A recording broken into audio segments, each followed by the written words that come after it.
spécialisé dans son domaine. Quand on confie une mission à un commandant,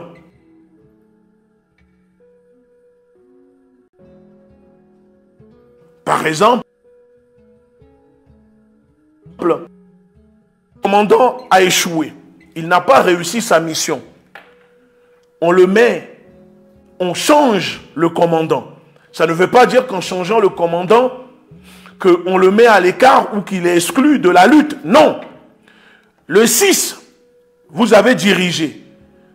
Le 26, 27, 28, vous avez dirigé. Est-ce que les objectifs que vous avez fixés, les objectifs qui ont été fixés, est-ce que ces objectifs sont atteints?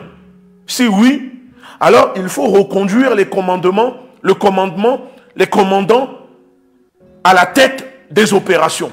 Mais si ce n'est pas le cas, il faut changer le commandement de l'opération. Il faut mettre d'autres commandants à la tête des opérations pour apporter de nouvelles stratégies, pour apporter de nouvelles tactiques.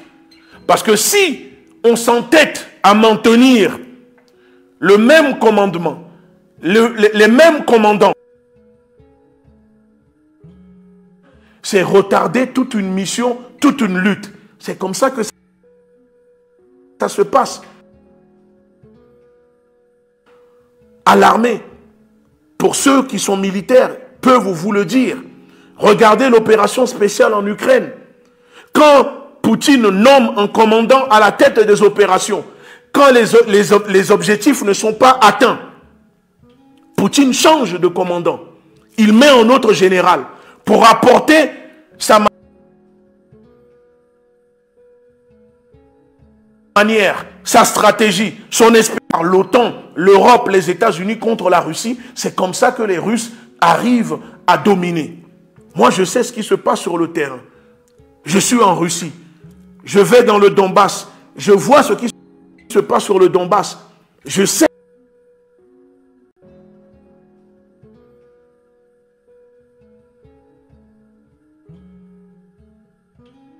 Une guerre. Quand un commandant applique une stratégie et que malheureusement cela ne donne pas les résultats nécessaires, il ne faut pas s'entêter. Il faut changer directement le commandant à la tête des opérations et mettre une autre personne pour mener les opérations. Et c'est comme ça que nous allons gagner. Le faire ne veut pas dire que vous n'êtes pas les propriétaires ou que ce n'est pas vous les leaders du M66. Non, parce que cette lutte, ce n'est pas une lutte privée. Ce n'est pas une lutte personnelle. Ce n'est pas une lutte pour votre petite personne. Non, c'est une lutte pour le peuple. Donc si, le 6, vous avez dirigé les opérations, les résultats escomptés, les résultats attendus ne sont pas là. Le 26, 27, 28, vous avez appliqué la même chose. Les résultats peut-être que le peuple espérait n'est pas là. Il faut changer la direction maintenant du commandement. Il faut mettre d'autres personnes pour apporter d'autres stratégies. Et pour ça, j'aimerais tellement vous dire que au sein de notre peuple, nous sommes là. Que ce soit la LDNA, que ce soit moi, la sœur Farida, le commandant Olivier Amand, il y a tellement de personnes aujourd'hui qui peuvent vous conduire les opérations. Et vous, vous êtes là, vous maintenez la communication. Et on avance ensemble parce que ce qui compte, le résultat final, c'est le fait de gagner contre ce régime. C'est ça qui compte aujourd'hui. Donc si les stratégies que nous avons appliquées, que vous avez appliquées, le peuple a suivi, ne paye pas comme il faut, il ne faut pas reproduire la même chose le 16 et le 17 juillet. Si c'est pour nous reproduire la même chose le 16 et le 17, ne pas changer le commandement des opérations, le commandant des opérations, ça ne sert à rien de demander encore une fois au peuple, à la jeunesse de sortir. Si c'est pour maintenir la même chose. Si c'est pour maintenir la même chose, ça ne sert à rien. Il ne faut pas aller à la guerre pour aller à la guerre. Quand on va à la guerre, c'est pour gagner. Parce qu'il y a des batailles. On peut perdre des batailles, mais ça ne veut pas dire qu'on perd la guerre. Moi, avec la LDNA, c'est ce que je faisais. Tous ceux qui sont membres, mes lieutenants, mes bras droits, quand il y avait des actions, je leur disais, si tu n'es pas prêt, ne viens pas. Si tu viens, dis-toi que peut-être aujourd'hui, tu ne rentreras pas chez toi. On finira en garde à vue, on finira en prison. Dieu seul sait combien de fois ça m'arrivait. En une semaine, je faisais 2-3 gardes à vue. Pourtant, je suis père de famille, j'ai des enfants, j'ai une femme. Mais parce que pour moi, la lutte, elle est au-dessus. La lutte est au-dessus.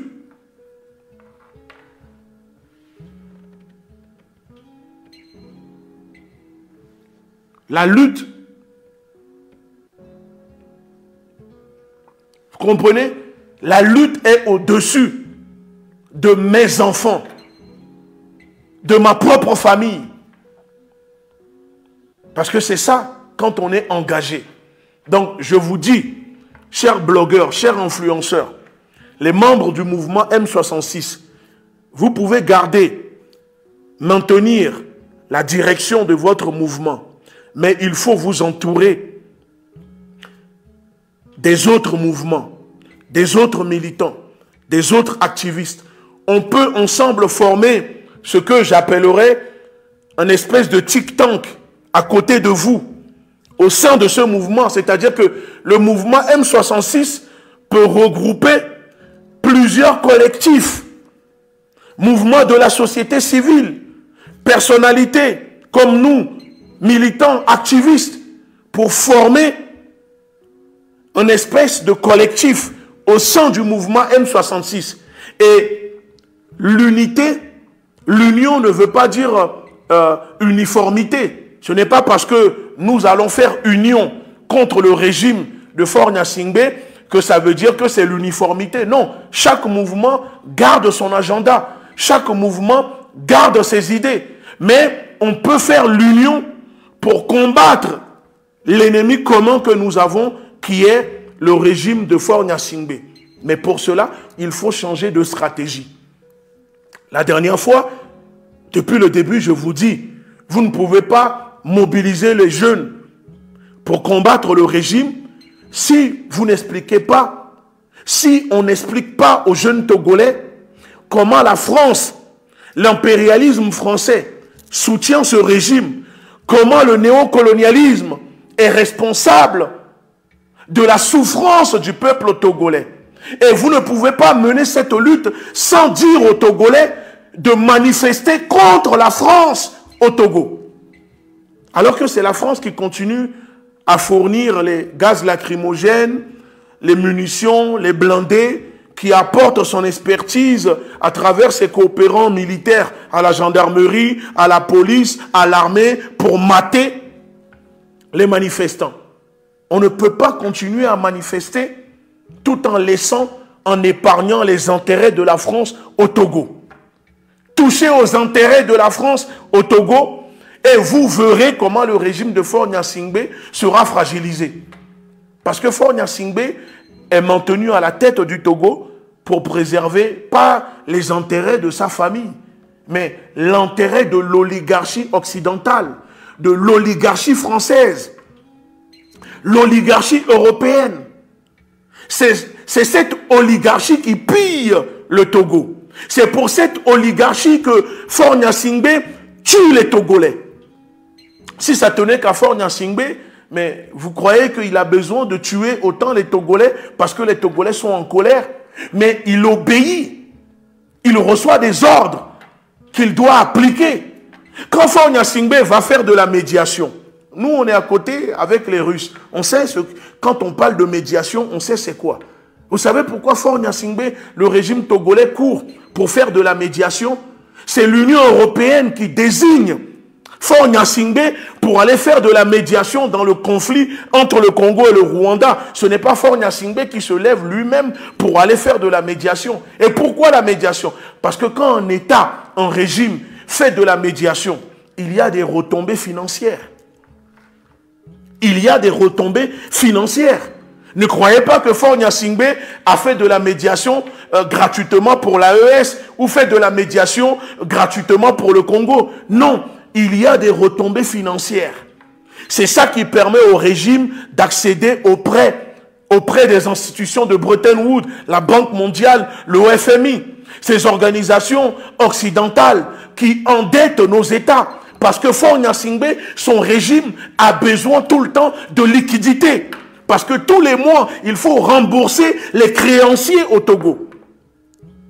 C'est pour rembourser ces créanciers, c'est à cause de cela que maintenant, vous observerez partout qu'au Togo, il y a des péages partout alors qu'il n'y a pas de route. Et que l'OTR vous prend des impôts partout, tous les jours, alors que normalement, vous ne vendez que dalle. Parce que Faure Gnassingbé doit rembourser les créanciers. Et aujourd'hui, ce sont les créanciers qui ont pris possession de notre pays, de vos terres, de vos richesses. C'est pour ça que le peuple est de plus en plus paupérisé. Parce que tout est privatisé. Tout est privatisé. La santé, l'éducation, tout est privatisé. Donc si on mène cette lutte et qu'on n'explique pas au peuple ce qui se passe, pourquoi ce régime non seulement doit être combattu, mais on doit combattre ceux qui maintiennent ce régime, ceux qui soutiennent ce régime. C'est pour ça que je vous dis, confiez la tête des opérations à des gens qui sont expérimentés pour apporter de nouvelles stratégies. Ça ne veut pas dire que vous allez mettre un leader à la tête des choses. Non, je suis le premier à venir. Je suis le premier à...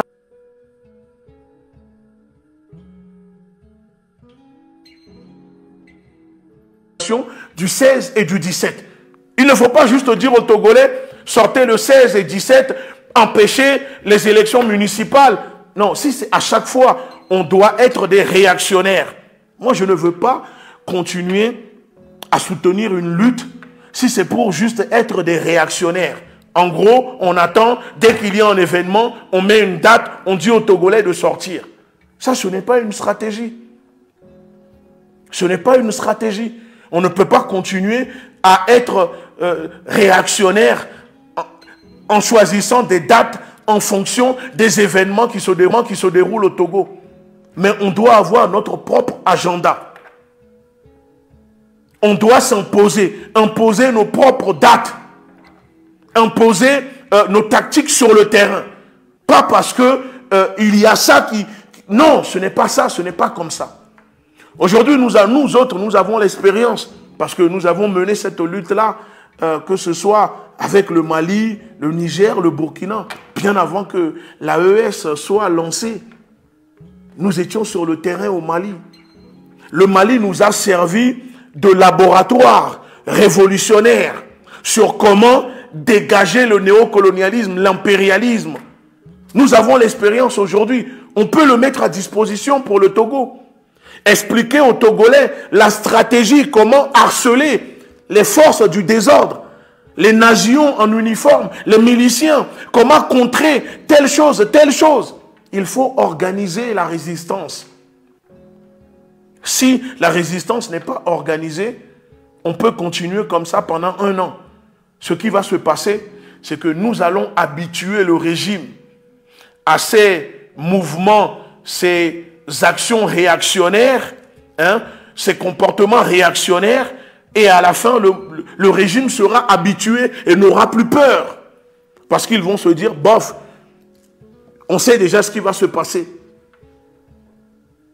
Vous savez, quand on était petit, on nous disait au pays qu'à force de crier au loup ou à force de crier au lion, et que le lion n'est pas là, le jour qu'il y a le lion, quand tu diras au lion, les gens ne vont pas t'écouter. Et c'est là où il y aura le drame. Vous avez compris? Et d'ailleurs, il y avait une chanson de Petit Yodé et Siro que j'aimais bien à l'époque, s'appelait Hip Hop au Yo-Yo. ouais, la personne, pour dire qu'il y avait l'hippopotame, il disait les autres, ils étaient là en train de se moquer en disant oh yo, alors que lui voulait dire qu'il y avait l'hippopotame. Et quand il a dit hippopotame, c'était trop tard, l'hippopotame était déjà en train de massacrer. Je vous invite à écouter cette chanson de Petit Yodé et Siro. Donc c'est pour vous dire que le 6, le peuple est sorti. Le 26, 27, 28, le peuple est sorti. Le 16 et le 17, il faut changer de stratégie. Vous avez parlé de l'opération Ninja. Ok. Qu'est-ce que cela constitue l'opération Ninja? Quelles sont les cibles, les objectifs qu'il faut espérer, qu'il faut atteindre? Quelle est la stratégie? Quelle tactique avec l'opération Ninja? C'est quoi? C'est quoi? Ce sont des choses qu'il faut préparer. Ce sont des choses qu'il faut préparer. L'opération Ninja peut peut-être maintenant permettre aux Togolais de réagir contre la France, au Togo, qui soutient le régime. L'opération Ninja maintenant peut permettre peut-être de prendre pour cible les intérêts de la France-Afrique au Togo. L'opération Ninja maintenant peut permettre à dénoncer la complicité de crimes contre l'humanité du régime avec la France sur le peuple togolais pour que le monde entier soit au courant. L'opération Ninja peut permettre peut-être à paralyser les entreprises françaises au Togo. L'opération Ninja peut permettre peut-être à paralyser les stations Total au Togo. Je ne sais pas. Vous voyez, ça veut dire que quand on dit opération Ninja, il faut derrière définir des cibles qu'il faut atteindre. Et donc c'est pour ça que je vous dis que vous pouvez conserver la communication du mouvement, mais il faut confier les stratégies à ceux qui sont expérimentés. Il faut créer un groupe où vous nous mettez tous dedans. Les militants, les activistes politiques qui ont de l'expérience. Créez un groupe, mettez-les dedans. Ceux qui maintenant ne veulent pas participer, c'est leur droit. Mais vous ne pouvez pas penser que vous allez réussir une lutte si vous n'avez pas de stratégie, vous n'êtes pas entouré des personnes intellectuelles, des activistes, des militants. Non, ça n'aboutira pas.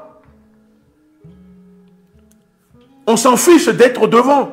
Mais on peut vous donner des stratégies, gérer des opérations qui porteront des fruits. Et c'est ça que le peuple veut. Donc le mouvement M66, le rôle de ce mouvement doit être ça. Créer un collectif autour et ensuite mettre en place des stratégies. Parce qu'aujourd'hui, c'est nous qui sommes accusés par des agents de communication payés par le régime pour faire croire aux populations de l'AES que nous sommes payés par la France pour renverser Faure Gnassingbé parce que Faure Gnassingbé serait ami de l'AES et que Faure Gnassingbé a mis en place le port du Togo pour l'AES. Mais combien parmi vous, au sein du mouvement M66, vous êtes venus sur les réseaux pour apporter des arguments politiques, idéologiques, pour démonter cette propagande que certaines personnes tentent de faire pour inonder, pour étouffer, démoraliser les Togolais? Très peu. Mais nous autres, nous le faisons. Que ce soit la sœur Farida, vous allez sur son Facebook, que ce soit moi à travers mes réseaux sociaux, on apporte des réponses calibrées politiquement à ces personnes. Parce que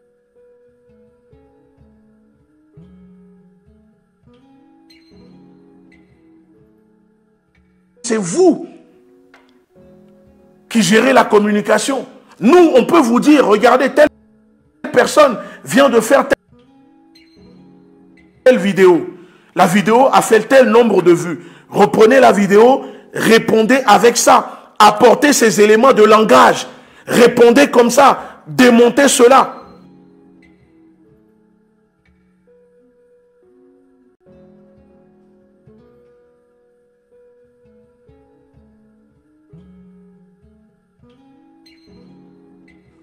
Je sais comment fonctionne ce terrorisme informationnel, cette guerre cognitive que le régime, à travers ces vidéastes payés,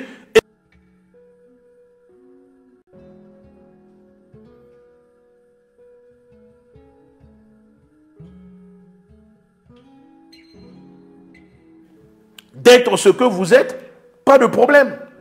Mais à la fin,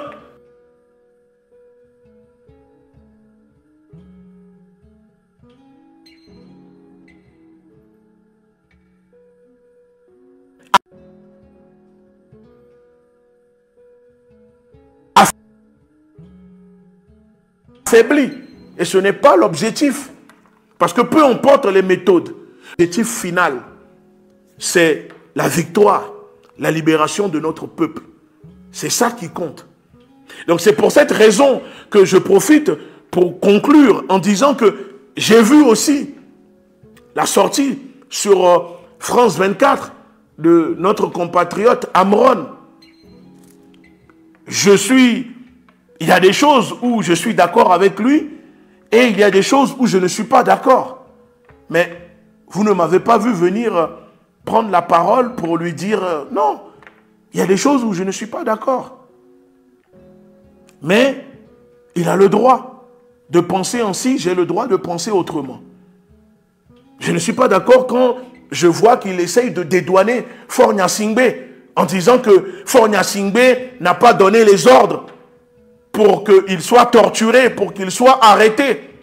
Il n'a pas donné les ordres, mais il est au courant. Alors s'il n'a pas donné les ordres, qu'est-ce qu'il a fait pour empêcher cela? Il n'a rien fait. Donc c'est lui qui donne les ordres. C'est lui qui donne les ordres.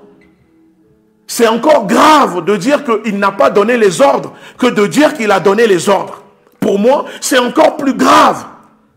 Vous voyez, donc sur des choses comme ça, je ne suis pas d'accord avec lui. Mais il a le droit. Il a le droit de penser que Faure Gnassingbé n'a pas donné les ordres et que peut-être que maintenant, Faure Gnassingbé ne doit plus quitter et que Faure Gnassingbé doit juste peut-être changer. Mais nous, on a le droit aussi de dire non, que nous, on veut que Faure Gnassingbé quitte. C'est comme ça. Ça ne veut pas dire que notre frère Amron est devenu ennemi, un traître, etc., qu'il faut aller le vilipender, l'insulter, etc. Non, il ne faut pas le faire. Mais il faut apporter des arguments pour contredire ce qu'il dit, ses propos. Pas juste faire une vidéo, faire des commentaires pour l'insulter. Parce qu'il a quand même pris des risques. Il a quand même pris des risques. Et vous devez, ceux qui vivent au Togo, quand même, je suis quand même étonné de voir la réaction de certains qui critiquent, depuis que Amron a été libéré, qui critiquent la position, la posture adoptée par ce dernier. Mais prenez toutes les personnes arrêtées puis libérées par le régime et vous verrez que la posture change avant et après l'arrestation. Qu'est-ce qui vous étonne là-dedans? Peut-être que lui n'a plus, ou ne veut pas, ou ne peut plus dire exactement ce que vous avez envie d'entendre. Mais vous pouvez le dire. Il n'est pas obligé de tout faire. Il n'y a pas qu'Amron au Togo. On peut arrêter une personne. Mais si vous êtes 10 000, 5 000, 6 000 à faire comme Amron, le régime va vous enfermer. Si demain 6 000 Togolais prennent leur téléphone,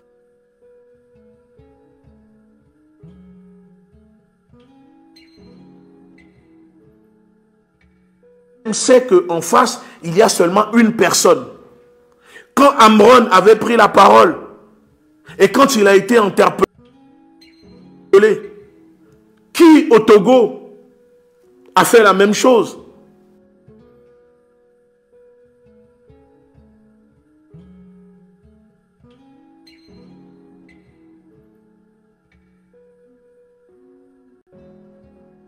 Pour envoyer un message fort, on attrape un, on le tabasse, on le torture, ensuite on le relâche et le reste du peuple est tétanisé. Le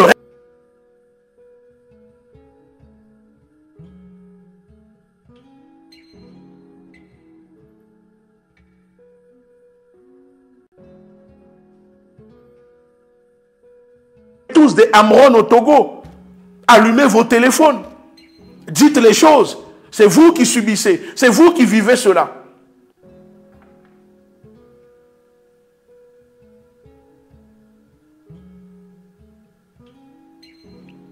Vous avez compris? Peut-être que là, il a décidé juste de changer de code, de manière, de stratégie. Parce qu'il est dans une posture où il sait ce qui se passe. Il n'a plus besoin de venir vous dire, sortez, allez dégager Faure Gnassingbé. Peut-être qu'il vous dit, Faure Gnassingbé ne doit pas partir. Vous, il faut décrypter cela, décoder cela et comprendre l'inverse. Il vous dit que Faure Gnassingbé n'est pas responsable, n'a pas donné l'ordre. Vous pouvez comprendre l'inverse. Qu'il essaye de vous faire comprendre que c'est lui qui a donné l'ordre. Vous ne savez pas sur quelles conditions il a été remis en liberté. Et ce qui se passe aujourd'hui dans sa vie. Donc ne le jugez pas. Ne le jugeons pas. Il a fait sa part. À vous, à nous de faire aussi notre part. Ne vous posez pas la question, qu'est-ce que Amron fait pour moi? Mais qu'est-ce que moi je fais pour Amron? Ou ne vous dites pas, qu'est-ce que le Togo fait pour moi? Mais qu'est-ce que moi je fais pour le Togo? C'est comme ça que nous allons arriver. Il ne faut pas encore demander plus à Amron. Il a fait sa part. Laissez-le se reposer. Laissez-le reprendre de l'énergie. Qu'il s'exprime après ou pas, qu'il reprend ou pas, ce n'est pas grave. Soyez reconnaissants de ce qu'il a fait. N'essayez pas de le détruire, de le faire passer pour ce qu'il n'est pas. Comme je vous dis, moi je ne suis pas d'accord de le voir, d'aller sur France 24.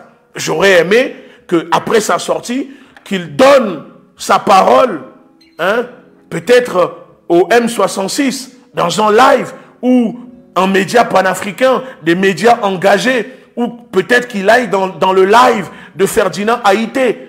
Même si je ne suis pas d'accord avec tout ce que fait Ferdinand Haïté, mais il apporte pour la lutte que aller donner sa première parole à des médias comme France 24.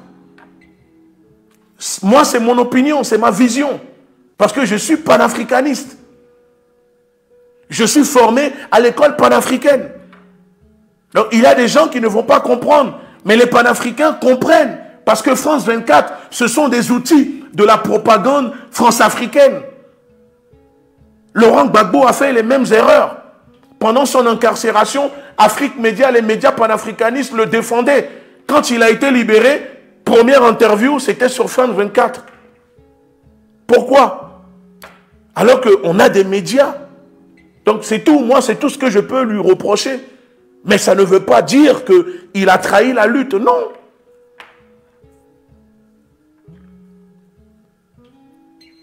Ça ne veut pas dire qu'il a trahi la lutte. Mais en faisant cela, il donne juste encore de la matière pour la propagande du régime qui utilise cela pour dire, vous voyez, la preuve que France 24 lui donne la parole parce que c'est la France qui soutient, c'est la France qui est derrière. Et le régime ensuite utilise ça maintenant pour semer la discorde entre les personnes impliquées dans les mouvements. Je les vois en s'auto-accuser. Oui, lui, il travaille pour la France est en train de les récupérer. Oui, on veut créer un deuxième Amron bis. Vous voyez, ça veut dire qu'il y a finalement de la suspicion. Vous êtes méfiant. Et ça, c'est typiquement une stratégie mise en place par le régime pour vous diviser, pour vous affaiblir. Donc, vous vous accusez les uns et les autres. Lui, il travaille pour la France, lui, il travaille pour lui, lui, il travaille pour lui, et c'est ça. C'est ça, parce que il y a des erreurs qui se font. Et je l'avais dit ici, que je n'étais pas d'accord de voir Zaga aller faire une interview avec un média france-africain qui attaque la mouvance panafricaine, les dirigeants de l'AES toute la journée, créés, gérés par les services secrets français. Mais parce que je sais qu'il n'est pas au courant, il ne connaît pas. Lui, il veut bien faire. Mais il y a des médias que nous devons éviter quand on fait cette lutte. quand on fait cette lutte, il y a des médias qu'il faut éviter. Ça, c'est la base de nous, les panafricanistes. Mais quand on n'a pas l'expérience, on ne peut pas le savoir. C'est pour ça qu'il faut être entouré pour comprendre quels médias, sur quels médias y aller, sur quels médias ne pas répondre, ou faire des interviews, ou ne pas faire des interviews. Vous croyez que pourquoi la France laisse ces médias venir mettre leur nez dans nos affaires, alors que ces médias sont les premiers à attaquer les dirigeants de l'AES et d'autres pays en Afrique? Parce qu'ils savent qu'aujourd'hui, la France est devenue un épouvantail que on remue, soit pour faire peur ou pour décrédibiliser une lutte. Donc, France 24, RFI, TV5 savent qu'en mettant leur nez dans ce que nous sommes en train de faire au Togo, cela va donner de la matière au régime pour qu'ensuite les conseillers de l'Élysée, de Macron qui travaillent pour Faure Gnassingbé, d'instrumentaliser cela pour dire, voilà, si ces médias font des publications pour parler de ce qui se passe au Togo, c'est parce que la France veut renverser Faure Gnassingbé, alors que ce sont les mêmes personnes. Vous avez compris comment fonctionne la politique? C'est ça la stratégie. Mais si dès le départ, on avait ignoré ces médias et qu'on les avait chassés en les mettant à l'écart, les gens n'allaient pas instrumentaliser en tentant de manipuler cela. Regardez l'autre gros lard, hein? L'autre bonimenteur, agent de la CIA, quand il a fait sa sortie, qu'est-ce qu'il a mis en avant pour convaincre, soi-disant, les populations de l'AES, et de dire que RFI, France 24 font des articles, donc ça veut dire que la France soutient ce qui se passe au Togo. Alors que lui, nous le savons, mais on va y revenir plus tard, qu'il est payé par le régime togolais, qu'il a même fait escale à Lomé, et on sait qu'il le paye, combien on le paye pour faire ses sorties. Vous voyez? Mais c'est parce que nous, il y a des erreurs qui sont posées, qui donnent de la matière à ces personnes. Quand on menait la lutte au Mali, au Burkina, au Niger, quand ces médias venaient, on les chassait. On refusait de parler à ces médias. Combien de fois RFI, France 24, TV5 ne sont pas venus me contacter pour que je m'exprime, mais je refuse. Pas parce que je n'ai pas envie de parler, de passer sur des médias, parce que je sais que ces médias ne sont pas là pour nous. Ces médias nous sollicitent, nous les leaders panafricanistes, à longueur de journée, mais on refuse de parler avec eux. Quand Jeune Afrique va faire un article et parle et cite des noms, les trucs, ils savent ce qu'ils font. Ils savent très bien ce qu'ils font. Ils savent très bien ce qu'ils font. Ils ont reçu des consignes pour ça. C'est une façon de décrédibiliser ce que nous sommes en train de faire. Parce qu'ils savent qu'il y a des gens qui vont dire, instrumentaliser cela. Moi, ça me fait sourire, ça me fait rire. Et j'ai de la peine pour ceux qui pensent, qui disent que nous avons été payés par la DGSE pour renverser Faure Gnassingbé, que c'est la France qui nous soutient. Alors que moi, là où je vous parle, moi je suis en exil. Là où je vous parle, je suis en exil. Je n'ai plus de passeport. Ça fait 1 an, je n'ai pas vu mes enfants. Je suis traqué par les services français. On est fiché, que ce soit moi, Nathalie, le frère Kémy Seba, que ce soit par les Américains.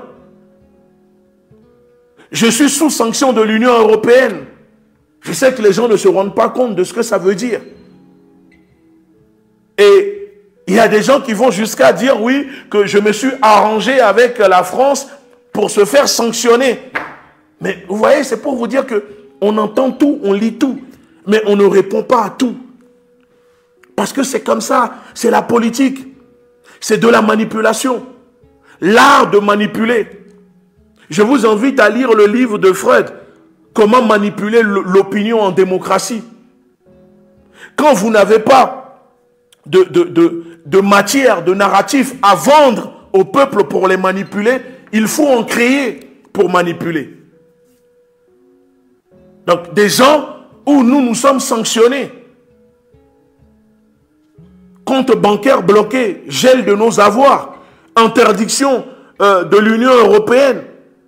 On nous dit que nous sommes avec la France, que la France nous paye pour renverser Faure Gnassingbé, alors que dans le même temps, les coopérants français sont à côté de Faure Gnassingbé. La plupart des conseillers de Faure Gnassingbé, ce sont des Français et des Britanniques, des SK, Tony Blair.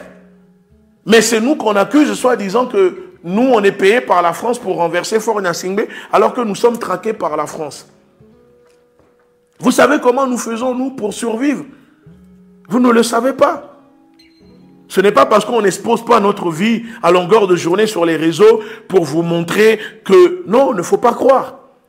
Ils m'ont mis sous sanction. 2 semaines après, ils ont mis sous sanction la sœur Nathalie Yamb. Les mêmes sanctions. Les mêmes sanctions. Les mêmes sanctions. Vous voyez? Mon passeport est bloqué, je suis fiché. La dernière fois au Sénégal, ils ont voulu me déporter vers la France. Oui, si on n'avait pas des partenaires avec qui on travaille et qui nous protègent, vous ne savez pas ce que nous subissons, comment nous sommes traqués. Non seulement par les services occidentaux, les services français, mais aussi les services de ce régime de Faure Gnassingbé. Aujourd'hui, on n'a plus rien.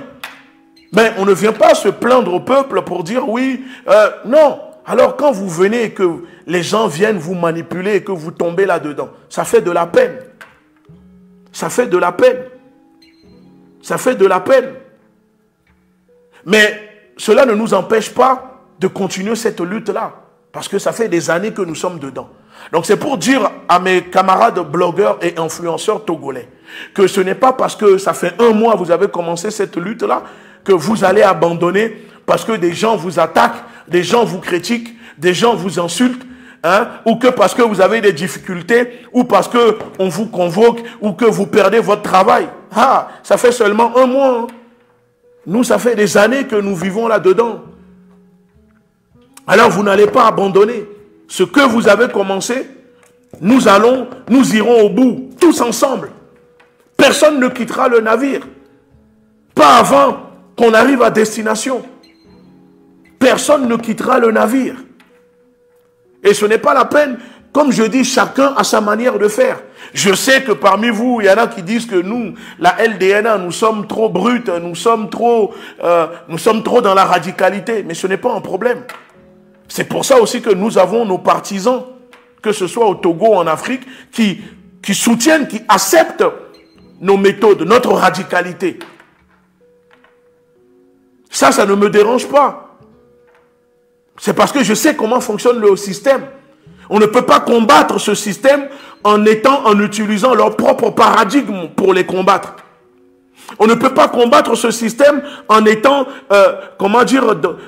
avec leurs yeux, la manière dont eux, ils veulent que nous soyons. Non. Il faut déconstruire leur paradigme, créer notre propre paradigme pour combattre ce système.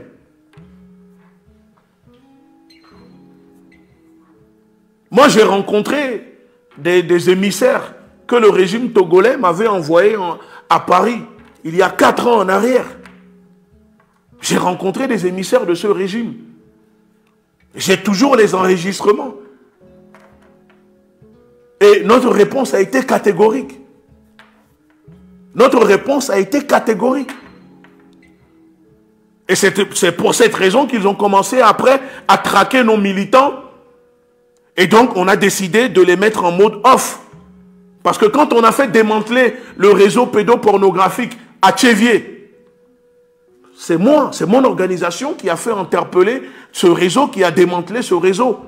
Et qu'on avait compris que dans ce réseau, il y avait des personnes haut placées du régime qui livraient des jeunes garçons togolais à des yovos venus de la France, d'Europe au Togo. Qu'il y avait des personnes qui détenaient des associations, soi-disant, pour défendre des orphelins, des enfants, mais en réalité servaient à fournir des enfants à des pédophiles européens au Togo.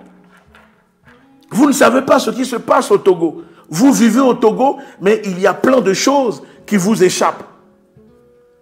Allez voir le communiqué à l'époque de la présidence du Togo, qui a fait un communiqué où ils ont essayé de récupérer, nous, notre lutte, en faisant comme si c'était eux qui ont démantelé ce réseau. Alors que quand on les appelait, ils ne voulaient pas à la base. Et ils nous ont cités dans le communiqué pour remercier notre organisation. Même les clébards de journalistes sur New World TV ont fait des émissions où ça parlait de nous, ça nous félicitait. Parce qu'ils ont cru qu'on allait après travailler avec eux. On allait servir leur propagande. Moi, j'ai dit non, je ne travaille pas pour un régime. Et je ne peux pas travailler pour ce régime qui massacre mon peuple. Je ne peux pas.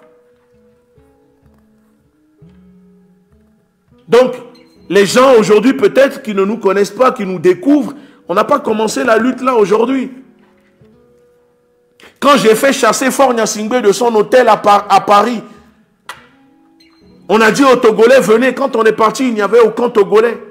Il y avait une seule Togolaise qui est venue de Belgique, une guerrière qui est venue. Il y avait moi et mon équipe. Quand on s'est bagarré avec les gardes du corps de Faure Gnassingbé, en les poussant à quitter l'hôtel, quand on a mis des plaintes contre ces gardes du corps, à cause de ça, ces gardes du corps ne peuvent plus venir en France. Donc, il y a cette raison où il y a des Togolais qui veulent un changement, mais ils ne veulent pas s'engager. Depuis que les choses se déroulent le 6, avez-vous vu la diaspora togolaise?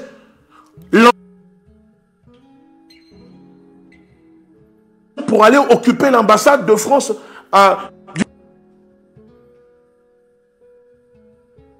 c'est parce que moi je ne veux pas le faire. Combien d'hommes il y a dans la diaspora togolaise? S'ils ne sont pas capables de mettre en place des actions pour aller occuper l'ambassade du Togo, ça ce sont des actions que le M66 peut mettre en place. On peut les accompagner, expliquer comment le faire, expliquer les procédures, ce que vous risquez, ce que vous ne risquez pas, en termes juridiquement parlant, pénalement parlant. Mais pour moi, l'ambassade du Togo doit être envahie depuis longtemps par le M66. Vous prenez une dizaine d'hommes vaillants et vous allez là-bas à l'ambassade, vous occupez l'ambassade en direct. Ils vont fuir dans l'ambassade là-bas. Vous ne voyez pas les Camerounais ce qu'ils font? Pourquoi depuis on mobilise au Togo mais la diaspora ne mène pas les actions? Voilà pourquoi ils vous disent, vous dites aux gens de sortir, mais vous-même, vous ne menez pas des actions sur le terrain là où vous êtes. Les ambassades du Togo à Paris, Bruxelles, Allemagne, mais il faut les occuper. Le M66, l'action que le M66 maintenant doit mener, c'est lancer des actions coup de poing, des actions où vous allez occuper, vous envahissez les ambassades du Togo, vous bloquez les ambassades. En direct, vous humiliez le régime. Le mouvement M66 doit servir à ça. Et celui qui doit piloter doit accepter de prendre ses risques, d'aller en garde à vue, d'aller en prison. Nous, on menait des actions contre Balkany, mais on nous envoyait en prison le vendredi, lundi, nos avocats nous faisaient libérer de prison. Vous savez le nombre de fois qu'on a été condamné, on a reçu des amendes. Parce qu'il faut accepter cela. Quand on est combattant de la liberté, quand on est activiste, quand on s'engage, il ne faut pas avoir peur. Donc si le M66 souhaite lancer des actions contre les ambassades du Togo à Paris, moi je suis prêt, la LDNA est prêt à vous mettre à disposition ses membres et organiser les actions. Et on occupe l'ambassade du Togo en 5 minutes. 5 minutes, on occupe l'ambassade du Togo à Paris. Je vous dis, en 5 minutes, on occupe l'ambassade du Togo à Paris. La police ne vous fera rien. Vous savez pourquoi? Parce que c'est un problème politico entre Togolo-Togolais. La police viendra peut-être, au pire des cas, on vous chasse de l'ambassade, ils vous mettent en garde à vue 24 heures et le lendemain, on vous libère. Arrêtez d'avoir peur. Et même si on doit vous envoyer en prison, allez en prison. Mais ils ne vont pas vous envoyer en prison. Nous, on connaît le droit. On sait comment ça... C'est pour ça qu'on menait des actions en France. Donc, si vous souhaitez qu'on occupe l'ambassade du Togo à Paris, moi je suis prêt à vous organiser l'action.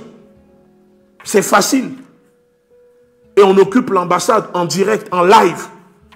L'ambassadeur, même dans son bureau, il sera dans le bureau. Vous allez vous asseoir sur le canapé de l'ambassadeur. En direct. En direct. Voilà les actions qu'il faut faire pour humilier ce régime. Il faut traquer les ministres de ce régime qui viennent dans la diaspora, là où ils sont logés. Allez les humilier. Mettez en place une action au sein du mouvement M66 de guerriers et de guerrières capables de se déplacer, d'aller en Allemagne, en Suisse, d'aller en Belgique pour mener des actions. Le M66 ne doit pas seulement exister sur les réseaux sociaux. C'est comme ça qu'on mène une guerre. Il faut maintenant transporter cette lutte. Vous transportez cette lutte du Togo et vous ramenez ça dans la diaspora. Et on met en place des actions. Je suis prêt à vous coordonner des actions sur le terrain dans la diaspora, en France, à Paris, en Belgique, avec nos réseaux, avec notre organisation. Je suis prêt. Et même à vous couvrir, juridiquement parlant, avec nos avocats. Parce que nous avons des bataillons d'avocats. Mais il faut mener des actions pour être complémentaires à ce que les jeunes font sur le terrain au Togo. Et on aura maintenant en effet des résultats. Voilà pourquoi je vous dis qu'il faut changer le commandement des opérations. Mettez des nouvelles personnes. Et on va vous mettre en place des stratégies et vous verrez les résultats. C'est tout ce que moi je voulais vous dire. Sur ce, prenez soin de vous. On se dit rendez-vous le 16 et le 17. Que le peuple se mobilise. Mangez bien, prenez de la force. Reposez-vous. Mais surtout, je vous en supplie, arrêtez vos sorties que vous faites entre vous, les blogueurs, les influenceurs, parce que cela ne fait que détruire la lutte, affaiblir le moral des troupes sur le terrain. Donc, j'espère que on aura l'occasion de discuter, et que le 16 et le 17, les choses vont monter encore une fois. Pour ce qui concerne les agents perturbateurs du régime, vous pouvez publier ce que vous voulez, vous pouvez faire les montages, vous pouvez raconter ce que vous voulez. Moi, je n'ai pas le temps pour vous. Ma cible, c'est votre chef. Moi, je n'ai pas le temps pour les larbins. Les larbins, là, les petits cochons. Hein? Les petits cochons. Et bon, les bons, là, que vous êtes, là. Moi, je n'ai pas le temps pour les bons.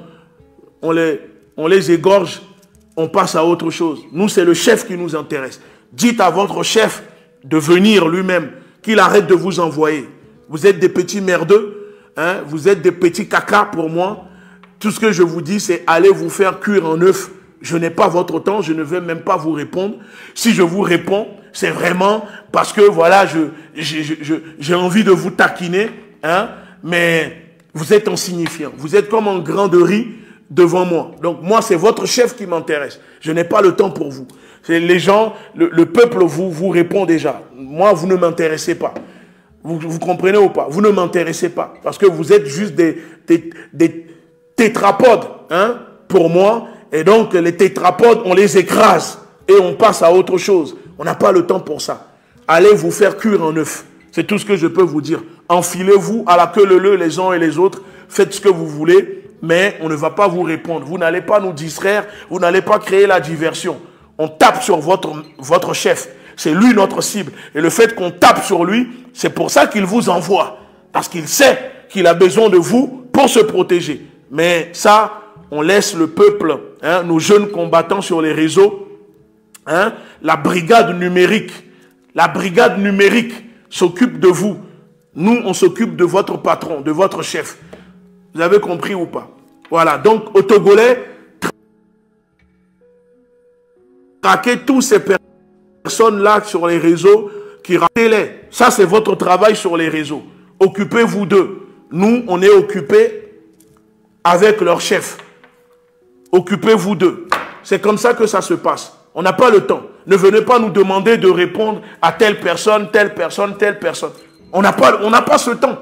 On fait déjà ce que nous pouvons. Le reste, c'est à vous, la brigade numérique. Dès qu'il y a quelqu'un qui parle mal de nous, des leaders, de ceux qui sont impliqués, qui luttent pour vous, allez leur répondre, inondez leur page, signalez-les, insultez-les, traquez-les même jusqu'à dans leur caveau familial. Traquez-les au pays. Et c'est moi, je vous donne l'autorisation. Mais comme je dis, on ne touche pas aux femmes, on ne touche pas